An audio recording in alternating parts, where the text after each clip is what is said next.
আজকে একটা রান্নার রেসিপি নিয়ে চলে এসেছি।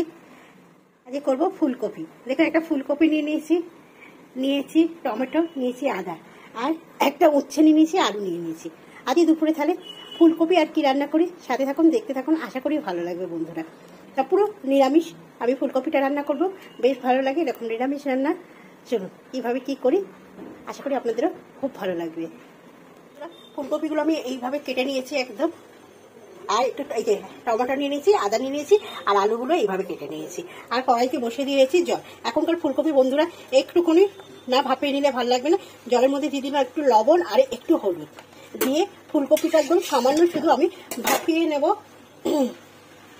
শীতের ফুলকপি হলে কিন্তু সেটা কিন্তু ভাপাতে লাগে না, সেটা ডাইরেক্টই করা যায়, তার স্বাদ কিন্তু অন্যরকম হয়। আর এখনকার ফুলকপি কিন্তু একটু না ভাপিয়ে ফেলে দিলে কিন্তু সেটা ভালো লাগে না, তাই কিন্তু আমি একটু করে ভাপিয়ে নিচ্ছি বন্ধুরা।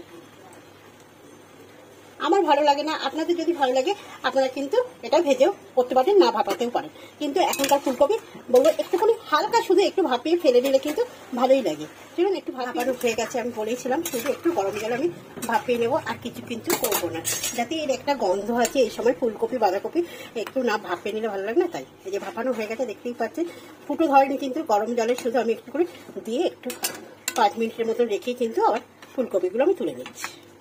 চলুন সব ফুলকপিগুলো আমি আস্তে আস্তে করে তুলে নিই।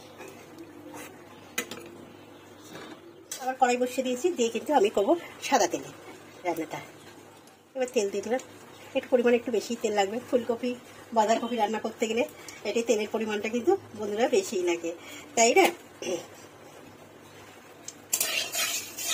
কেন ফুলকপিগুলো যদি না ভালো করে ভাজি তাহলে কিন্তু একদমই ভালো লাগবে না। ফুলকপি আলু সমস্ত কিছু কিন্তু আমি সুন্দর করে ভেজে নেব। এবার ফুলকপিগুলো আমি দিয়ে দেবো,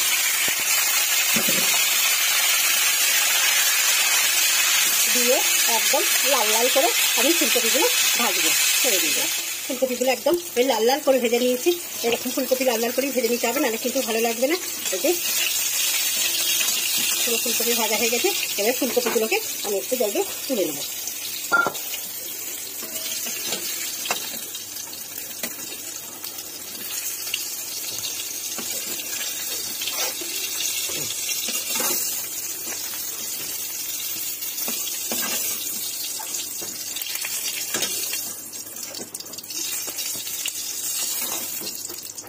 আর কড়াইতে যে অল্প তেল আছে সেই তেলের মধ্যে আমি আলুটা দিয়ে দেবো, দিয়ে এটাকেও আমি একটু ভেজে নেবো। আর এখানে মশলার মধ্যে নিয়ে নিয়েছি টমেটো, শুকনো লঙ্কা, ধনে, জিরে, আদা, এটাই কিন্তু আমার মশলা হবে। সেজন্য মশলাটাকে আমি পেস্ট করে নিই, আলুটা ভাজা হোক। মশলাটা আলুগুলোও কিন্তু একদম লাল লাল করে ভেজে নিয়েছি। আলুটা ভাজার সময় তেলটা একটু কম কম মনে হচ্ছিল বন্ধুরা, আপনাদের দেখানো হয়নি, আমি আলুর মধ্যে কিন্তু তেল দিয়েছিলাম। আলুটাও কিন্তু এই দেখুন পুরো ছাকা তেলে লাল লাল করে ভেজে নিলাম।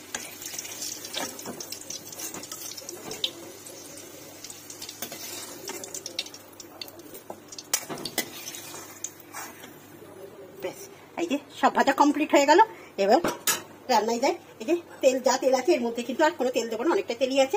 ফোড়নে দেবো যে গোটা গরম মশলা বন্ধুরা, আর দেবো তেজপাতা, শুকনো লঙ্কা।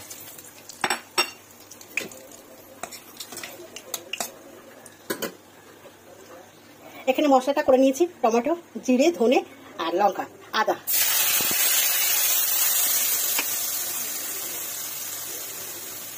পরিমাণ মতন হলুদ, পরিমাণ মতন লবণ।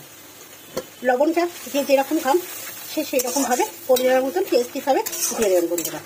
লবণের পরিমাণ কিন্তু কেউ বলতে পারে না, কেউ একটু চড়া লবণ খায়, কেউ আবার একটু কম খায়, আর কেউ আবার সঠিক খায়। এটা হচ্ছে যে যার মনের ব্যাপার, তাই না, মুখের ব্যাপার। চলো এবার তেল ছাড়া অপেক্ষা করতে থাকি। মশলাটা সাইড থেকে তেল ছাড়তে শুরু করে দিচ্ছি। আর আপনাদের বলেছিলাম পুরো নিরামিষ একদম ফুলকপিটা, তার জন্য কিন্তু নিরামিষ তরকারি থাকছে, যেহেতু টমেটোটাও আছে, একটু ব্যালেন্স করার জন্য অল্প একটুখানি পরিমাণে চিনির দানা দিলাম। এতে কিন্তু মিষ্টি হয় না বন্ধুরা, নিরামিষ তরকারিতে একটুখানি মিষ্টির দানা দিলে কিন্তু তার টেস্টটা কিন্তু অনেকটা বেড়ে যায়। এবার দিয়ে দেবো আমি এই যে ভাজা ফুলকপি আলু ভাজা, দিয়ে সুন্দর করে আমি কষে দেবো।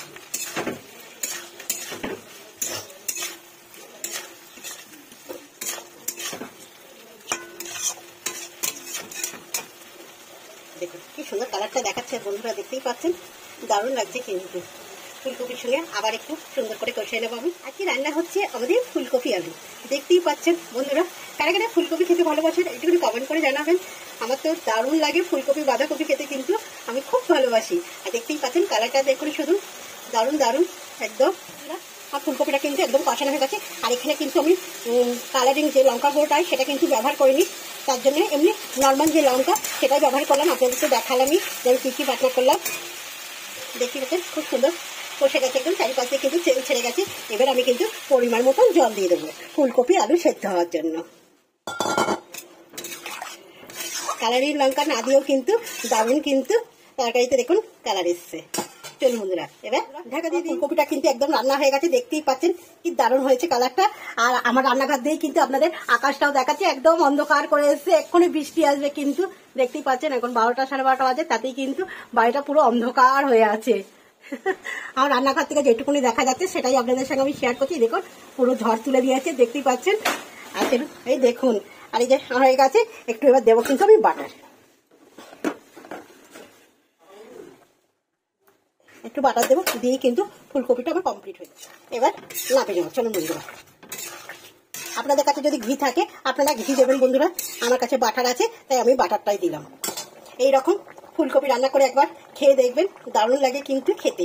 একটা তরকারি থাকলে আর কিছু লাগবে না। চলুন এবার নাপে ঝটপট করে কিন্তু আর রান্নাটা হয়ে গেল, আপনাদের সঙ্গে আমি শেয়ার করলাম। এবার বলবেন যে রেসিপিটা আপনাদের কেমন লাগলো। যদি ভালো লাগে তাহলে একটা লাইক শেয়ার কমেন্ট করবেন, পাশে থাকবেন বন্ধুরা। একদম ঘরোয়া পদ্ধতিতে নিরামিষ ফুলকপির ঝটপট রান্না। এটা কিন্তু রুটি দিয়েও ভালো লাগবে, ভাত দিয়েও ভালো লাগবে, দারুণ দারুণ স্বাদের হয় খেতে। তাই কিন্তু আপনাদের সঙ্গে শেয়ার করলাম আমি। শুভ দুপুর।